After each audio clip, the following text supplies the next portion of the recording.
Turkiya, Saudiya Arabistoni va Pokiston yangi harbiy ittifoq tuzdi.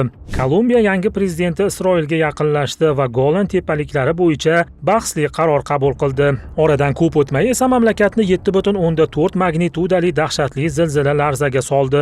Rossiya Ukraina urushida esa bu safar o'zbekistonliklar qurbon bo'ldi. Tataristonga qilingan dron hujumida 8 nafar hamyurtimiz halok bo'ldi.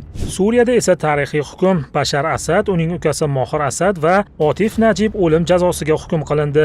Qozog'istonda shariatga chaqirgan oqsoqol hibsga olindi, ammo jamiyatda boshqa bahsli qarashlarga munosabat nega boshqacha? Habib Nurmagomedov va uning jamoasi Falastinni qo'llab-quvvatlagani uchun ayrim shartnomalardan mahrum bo'lganini aytmoqda. Shu va haftaning boshqa muhim xabarlari haftalik dayjestning yangi sonida.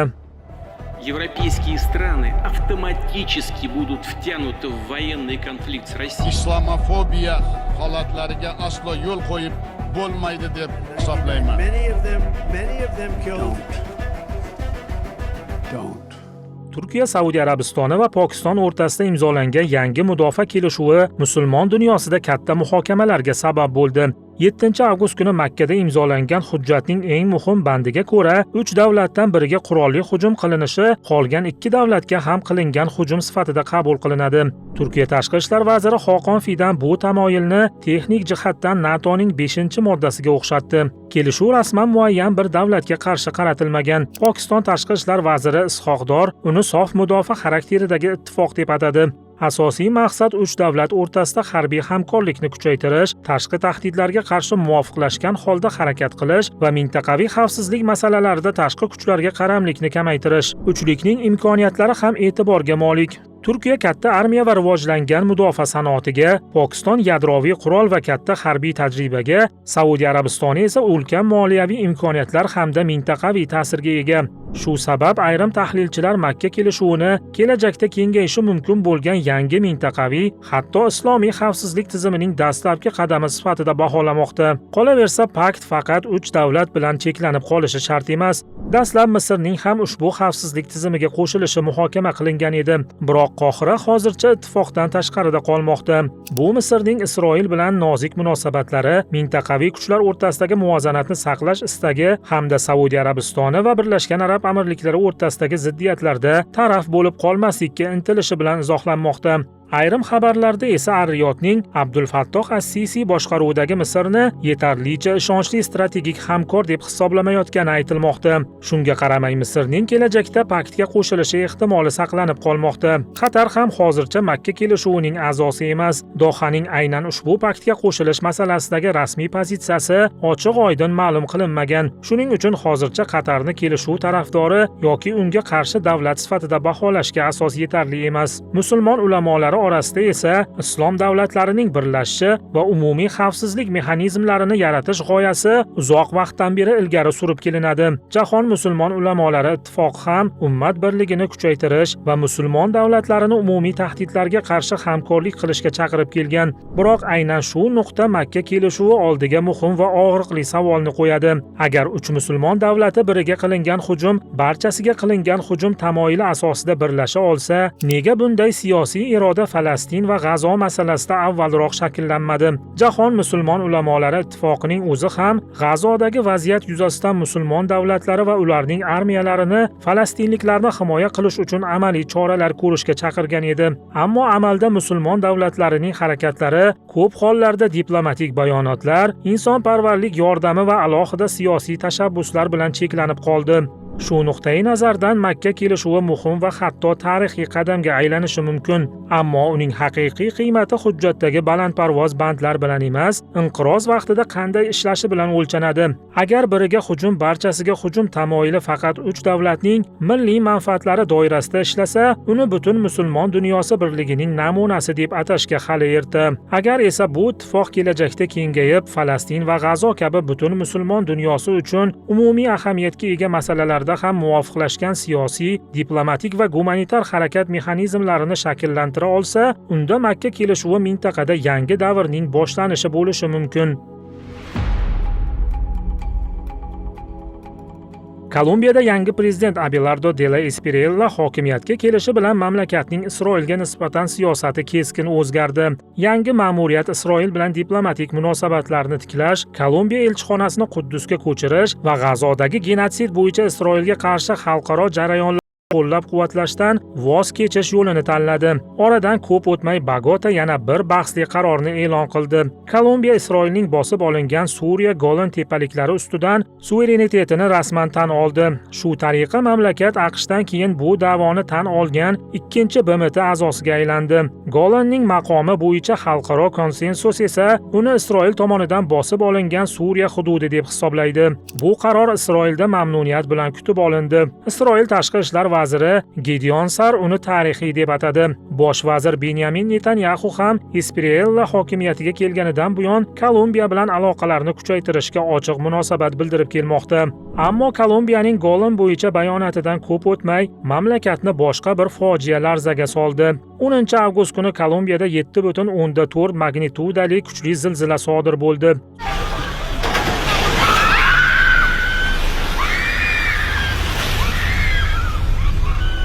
So'nggi ma'lumotlarga ko'ra, tabiiy ofat oqibatida kamida 181 nafar kishi halok bo'lgan, 1310 kishi jarohatlangan. Qutqaruvchilar vayronalar ostida qolganlarni qidirish ishlarini davom ettirmoqda.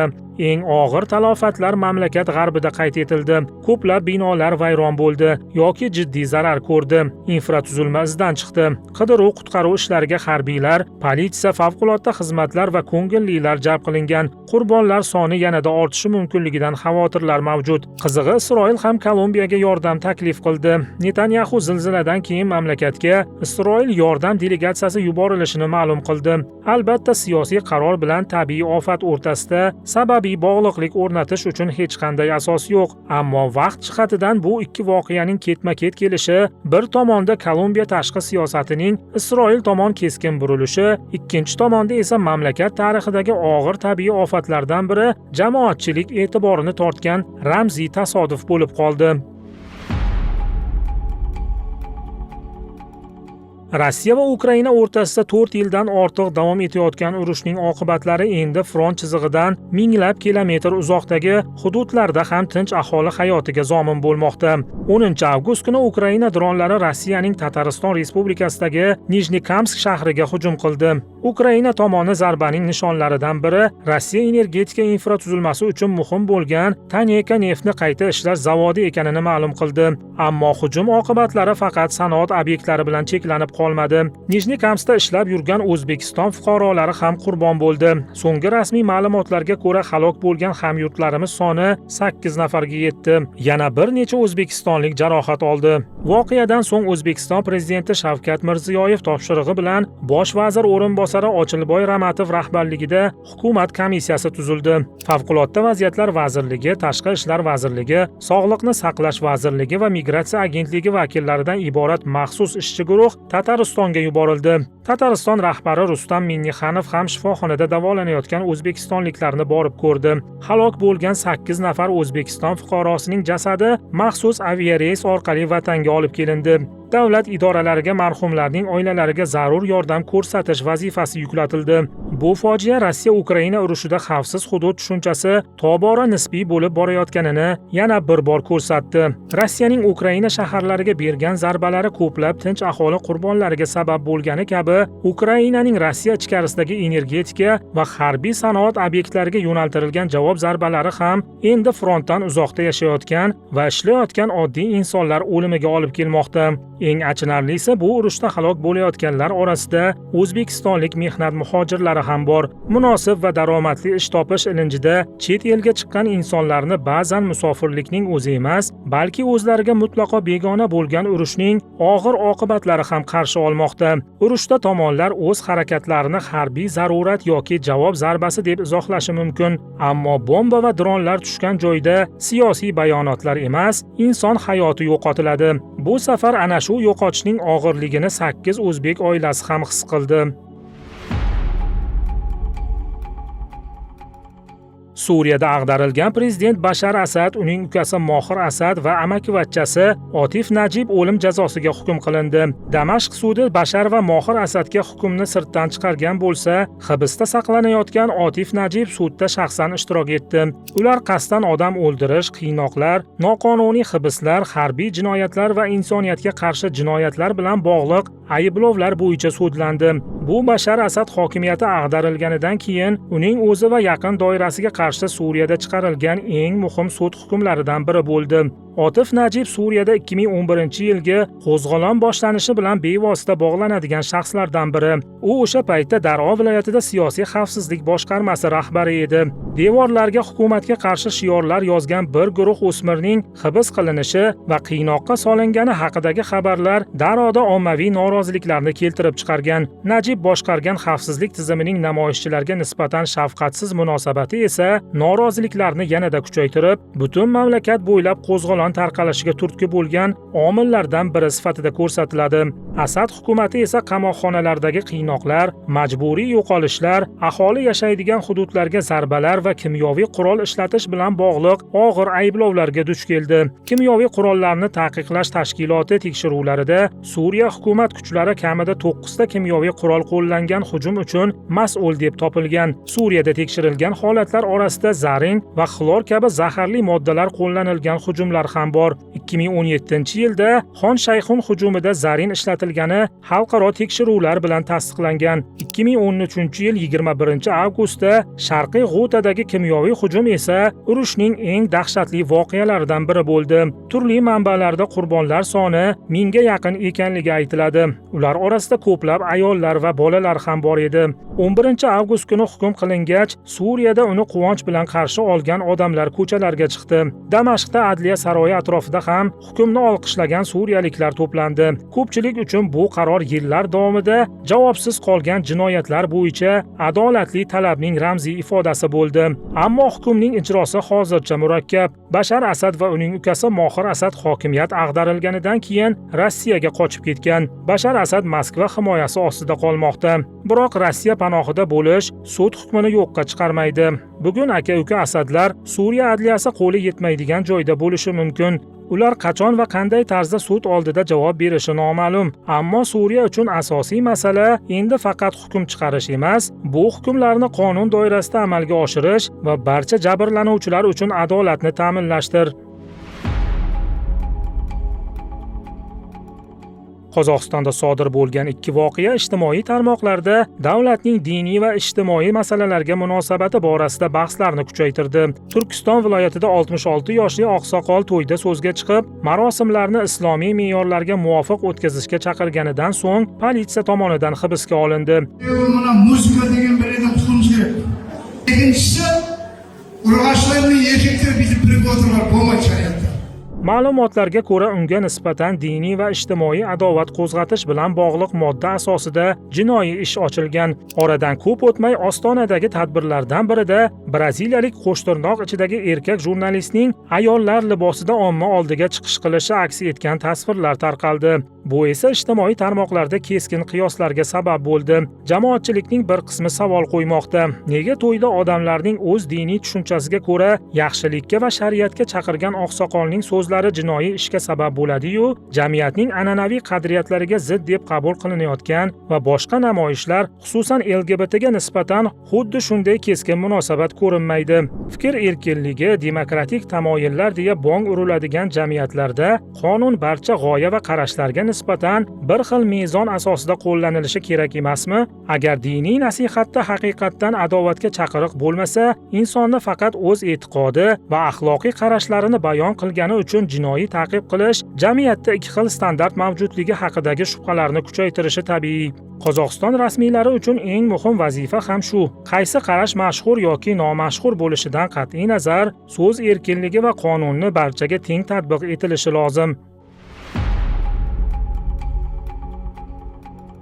Falastinni ochiq qo'llab-quvvatlash ayrim taniqli sportchilar, san'atkorlar va hatto xalqaro huquq himoyachilari uchun moliyaviy va professional bosimlarga sabab bo'lmoqda.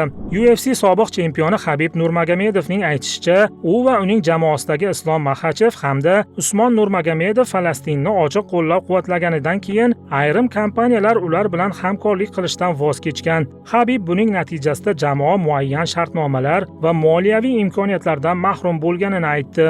Ammo uning pozitsiyasi o'zgarmadi. Inson hayotini pul bilan o'lchab bo'lmaydi.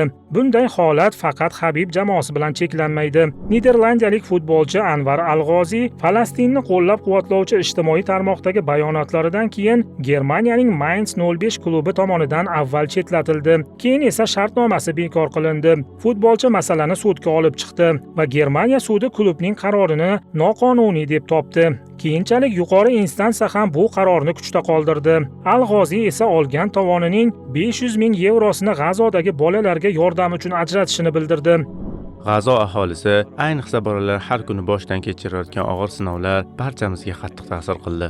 Biz ularning ochlik bilan kurashayotganiga, yaqinlarini yo'qotish azobini boshdan kechirayotganiga va so'z bilan ifodalash qiyin bo'lgan boshqa ko'plab mashaqqatlarga duch kelayotganiga guvoh bo'ldik. Shu sababli biz G'azo bolalarini qo'llab-quvvatlash va ular uchun yordam puli yig'ishga qaror qildik. Bosim faqat sport va shou biznes doirasida emas, Falastin masalasida Isroil rasmiylarining jinoyatlarini tekshirish bilan shug'ullanadigan Xalqaro jinoyat sudi va u bilan hamkorlik qilgan ayrim shaxslar ham AQSh sanksiyalariga duch keldi. 2026-yil avgustda Human Rights Watch va boshqa huquqni himoya qiluvchi tashkilotlar bu sanksiyalar ularning faoliyatiga jiddiy to'sqinlik qilayotganini aytib, prezident Donald Trump ma'muriyatini sudga berdi. Demak, Falastin masalasi bugun faqat siyosiy pozitsiya emas, ayrimlar uchun uni ochiq himoya qilish, shartnomadan, ishdan, daromaddan yoki professional imkoniyatlardan mahrum bo'lish xavfini ham anglatmoqda. Shunda savol tug'iladi: agar pul sukut saqlashni talab qilsa, qay biri ustun? Shartnomami yoki vijdon? Obro', e'tibor, mansab va boylik inson hayotidan qimmat emas. Moliyaviy yo'qotishning o'rnini qoplash mumkin, ammo nohaqlik qarshisida vijdon amriga qarshi sukut saqlashning ma'naviy bahosi ba'zan har qanday shartnomadan og'irroq bo'ladi. O'zbekistonda korrupsiyaga qarshi kurash yillardan beri davlat siyosatining ustuvor yo'nalishlaridan biri sifatida ko'rsatib kelinadi. Ammo yangi raqamlar muammoning ko'lami hamon jiddiy ekanini ko'rsatmoqda. 2025-yilning o'zida korrupsiyaga oid jinoyatlar uchun 7517 nafar shaxs jinoiy javobgarlikka tortildi. Bu 2024-yilga nisbatan ham ko'proq. Davlat manfaatlariga yetkazilgan zarar esa 2,9 trillion so'mga oshdi. Eng tashvishlisi, korrupsiya eng muhim ijtimoiy sohalarga ham chuqur kirib borgan. Maktabgacha va maktab ta'limi, sog'liqni saqlash, mahalliy hokimliklar hamda bank tizimi muammo jiddiy saqlanib qolayotgan yo'nalishlar qatorida tilga olinmoqda. Bu raqamlarni oddiy statistika sifatida qabul qilib bo'lmaydi. Ta'limdagi korrupsiya bolaning sifatli bilim olish imkoniyatiga zarba. Tibbiyotdagi korrupsiya bemor uchun ajratilgan mablag', dori-darmon yoki tibbiy xizmatning manziliga yetib bormasligi xavfi. Hokimliklardagi korrupsiya esa yer, qurilish, byudjet mablag'lari va davlat xizmatlarida adolat tamoyili buzilishiga olib keladi. Masalaning yana bir og'riqli tomoni bor. Har yili minglab odamlarni jazolash korrupsiyaga qarshi kurash borligini ko'rsatadi. Ammo yildan yilga yana minglab yangi jinoyatlar aniqlanayotgan bo'lsa, demak faqat jinoyat sodir bo'lganidan keyin jazolashning o'zi yetarli emas. Korrupsiyani kamaytirish uchun uning manbasini yopiq qarorlar, manfaatlar to'qnashuvi, tanish-bilishchilik, nazoratning zaifligi va davlat mablag'lari ustidan jamoatchilik nazorati yetishmasligini bartaraf etish zarur. Chunki korrupsiyada yo'qotilayotgan har bir so'm aslida qurilmay qolgan maktab, ta'mirlanmagan shifoxona, yaratilmagan ish o'rni yoki xalqqa yetib bormagan xizmat bo'lishi mumkin. Korrupsiya davlat xazinasidan pul o'g'irlash bilan cheklanmaydi. U mamlakatning kelajagidan imkoniyat o'g'irlaydi. Shuning uchun unga qarshi kurash statistikada emas, oddiy fuqaro kundalik hayotida adolatni his qila boshlaganida haqiqiy natija beradi.